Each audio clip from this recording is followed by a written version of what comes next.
haven't complained about anything in 30 seconds, but I think this one's valid. I think this one's valid. Hmm. So on this particular device, I use what is it? Windows Spotlight. It's the thing that does your wallpaper, and it puts very pretty images of like Right. of like nature and Can I guess what you're going to complain about? go for it. Is it the stupid button you can't get rid of that's Well, on your that's on there. desktop? But this one's worse. This one, Okay. I can tolerate the button because you click it and whatever, you get Hmm. free engagement. I will live with that. Okay. So keep in mind, I'm sure there's somebody who'll be like, well, actually, on this date, it wasn't this, but today, this is what it is. See, you'll be able to see it here. Oh, it's an ad. It's Minecraft. Yeah, so they've done this on the lock Don't- screen as well, right? I remember, I think it was Starfield was the first one, Yeah, but this and it was a beautiful image. I mean, Starfield it was is. new though. Like this is. I know. Well, this is the tough thing as Windows user. You know, you have to almost accept that it's become a vector for advertising. Yeah, and this is And a sign. this is we talked about this. This is Yeah, I would pay. This is what I would pay to get rid of, right? Yeah, I mean, I would pay. I'd happily pay. I could change this to whatever, but I like the randomness. That was the whole thing. And sometimes it's you see a picture, you're like, damn, like that's nice. Yeah. You know, like I'm Or- going to download that and make it keep it somewhere where I can. Or what my wife and I love the most is like, oh, we've been there, right? Yeah, Like, yeah. it's a picture of a place you've been, but not the picture that you took. And it's like, oh, it's the Mhm. Grand Canyon, it's Zion, it's Yosemite, or whatever. Anyways. Yeah, no, yeah, yeah. This is unfortunately, this has become my life for the past couple of years. This started in Windows 8. I was the original complainer on that stuff, on the ads in Windows, but it's escalated as I predicted, and it's gone beyond what I ever imagined possible. It's like Times Square. There's just like fucking ads everywhere. It's crazy. Speaking of ads, not really speaking of anything. Here's a nice billboard for you that you can see on the screen. So Yeah. Microsoft announced a showcase yesterday Mhm. that is going to be June 9th, which is their E3 thing in Starfield. And then the Right. mystery event on that Oh. that direct, which I'm going to is tunnel right into that because everyone knows it's look, you can even look at it this way. It's absolutely Call of Duty. yeah, but it's more than that.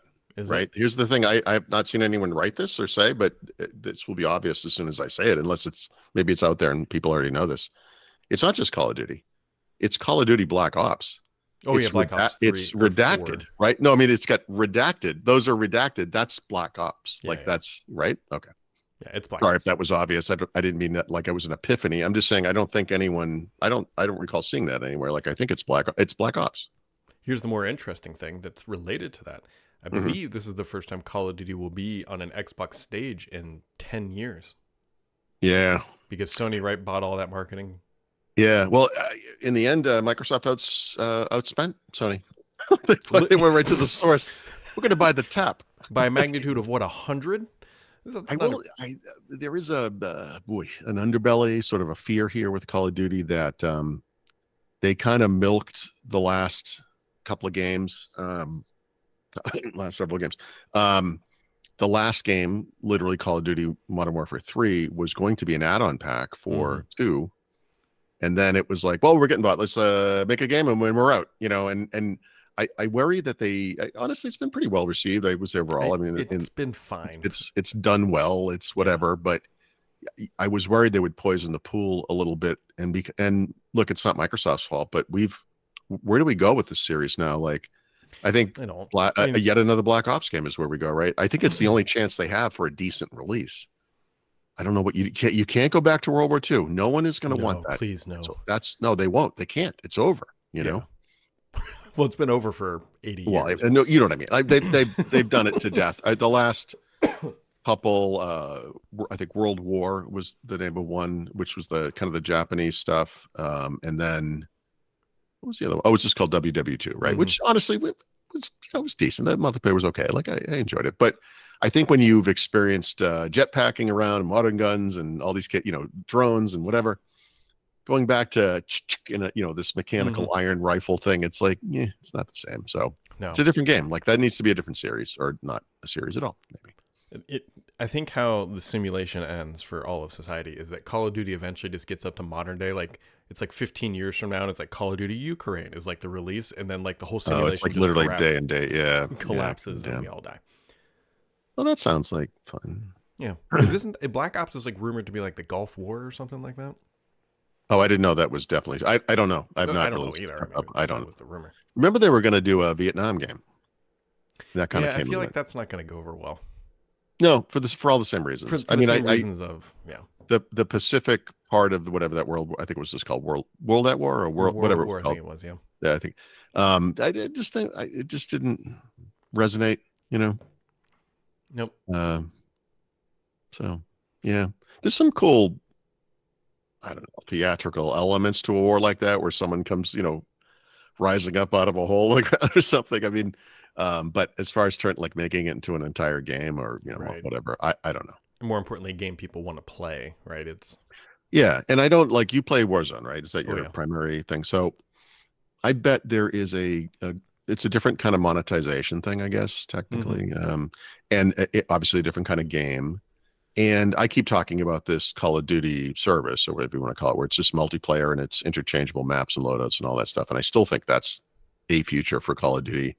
And they could do these games, keep doing these as well. But in the same way that they have Warzone, I think they should do this. They just embrace that multiplayer aspect of it. It's got to be 4/5 or more of the number of people and certainly by hours, it's probably 99% of what people are spending their time on in Call of Duty. Give the people what they want. Yeah.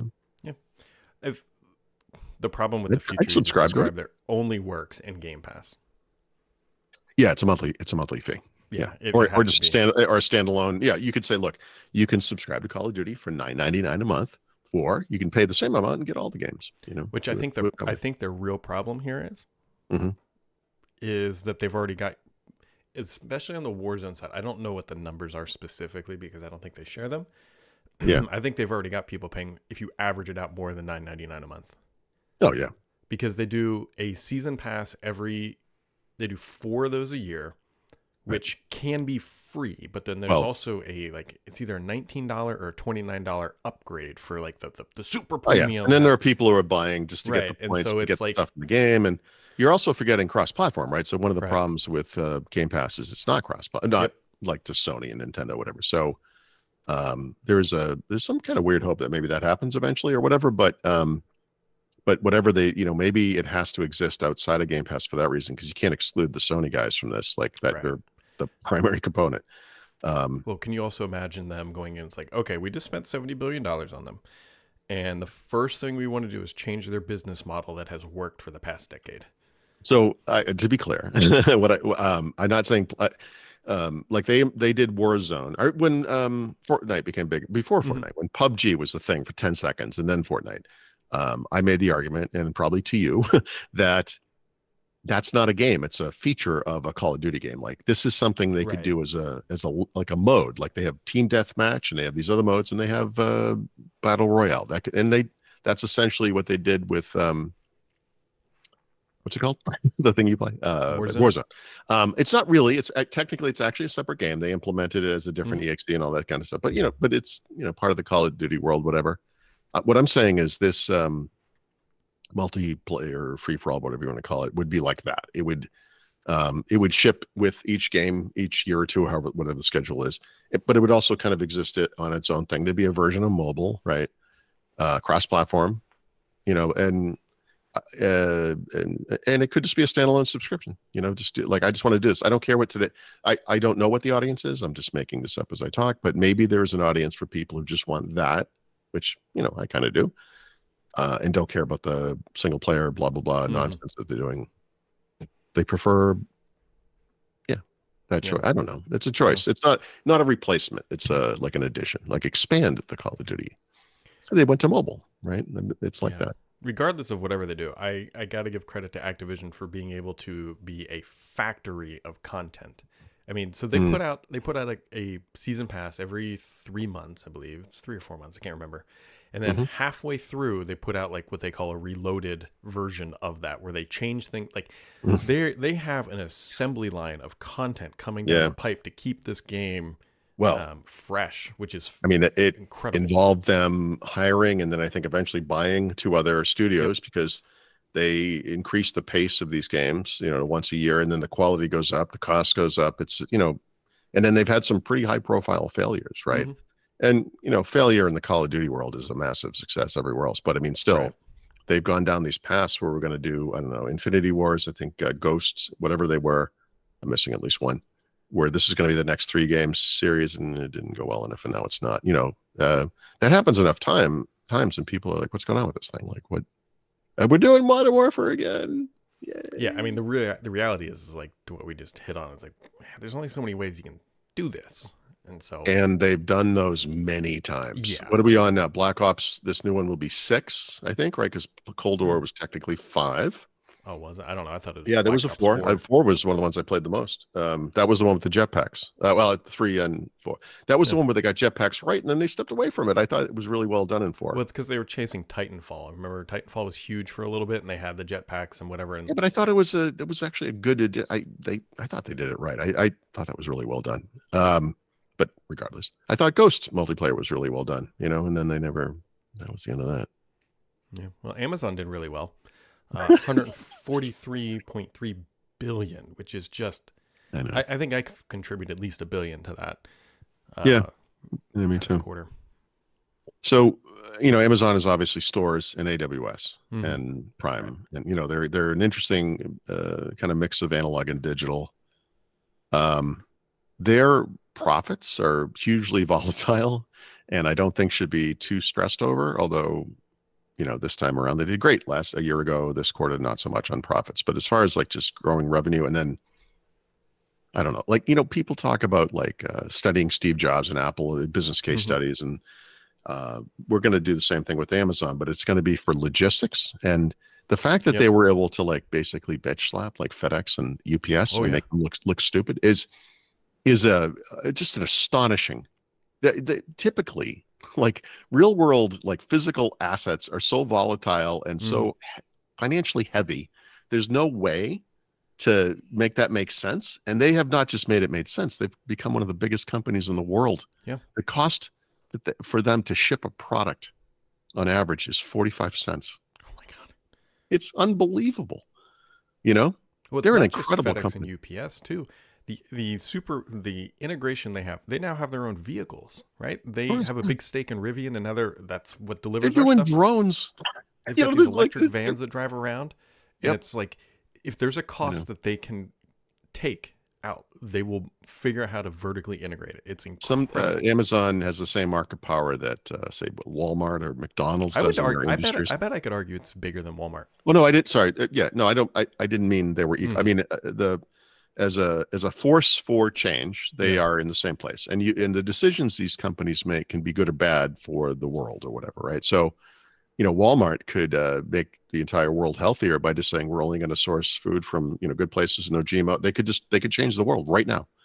And Amazon, which has been the cause of all of the deterioration of our highway quality because of all the trucks that drive around, driving their crap from place to place, will one day invent flying vehicles where we're going down the highway and those things are just above us. And all of a sudden the highway has opened up and we will applaud them for solving the problem that they created. But they could, that's what I just said is sort of science fiction, but they have that ability. I don't mean literally in this case, but they, through their policies and buying choices and the companies they partner with and the whatever, they're so powerful. They can literally change the world, good or bad, So that's what I meant by market power. Like they have the power to change things. Like it's astonishing. Well, and they're getting in trouble for it too. So of course, because that makes governments a little uneasy. Why is the bald Bond villain making all the decisions? Do we trust this guy? I know he's not making all the decisions, but you know what I'm saying. But I know. But it's more so their ability to just kill companies like, oh, white T-shirts are real cheap. We can make them for $4.99. Look, the average price is $7.99. We'll sell them for $5. Yeah, no, it's a classic monopolist problem. Yeah, for sure. You got the data, you got the ability. Why wouldn't you do it? Oh, it's a 1-2 punch. And it's at scale, at a scale that Microsoft could only have dreamed of. 25 years ago. Walmart could only dream. I mean, it is. Sears is sitting there in the grave, going, "Man, we could have." But this is the big tech version of Moneyball, right? You have all the data. You can bank the system and just make it work. Like right? It's it's not like Walmart had some kind of has enormous distribution, and I'm sure they have spreadsheets and whatever. But I mean, by the nature of the company, Amazon is digital first, cloud first, and obviously they're killing it. I mean, they make Walmart look like a mom and pop shop. You know, all the mom and pop shops that Walmart killed 25 years ago. Yeah, I mean, it's right. Yeah, crazy world. It is. But at least they're not doing any AI. Am I right?